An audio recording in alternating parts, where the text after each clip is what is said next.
শালি যে। হ্যাঁ হ্যাঁ জামাই বাবু, অনেকদিন তোমাদের দেখিনি তো তাই দেখতে এলাম। হে বাহ বাহ বাহ বাহ, বেশ ভালো। চলো চলো চলো ভেতরে চলো। পোঙাটাও বেশ নাদুস নুদুস হয়েছে, আজকেই তাহলে মারবো। আরে বোন, তুই এসেছিস? তোর স্বামী কই? তোর স্বামীকে নিয়ে এসেছিস নি? না রে, ওর কাজ আছে তো তাই আসতে পারেনি। এই দেখো, ভাইরা ভাইকে তো নিয়ে আসতে পারতে জোর করে হলো। শখের পোঙাটা তাহলে আমি মারতাম না, আমার ভাইরা ভাইকে দিয়েই মারাতাম।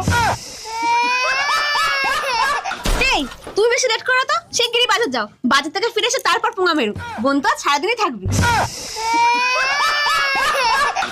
চল চল চল, ঘরে চল, আয়। শালিটা না আসলে পোঙাটা মারাই হতো না। আরে ভাইরা ভাই, তুমি এখানে কেলিয়ে শুয়ে আছো? আরে চুদির ভাই, তুই এসছিস? হ্যাঁ হ্যাঁ হ্যাঁ, আমার বউ মানে তোমার শালিটা কই? আর বলিস না, অনেকদিন পর শালিটা এসছে তো তাই ভাবলাম কি করি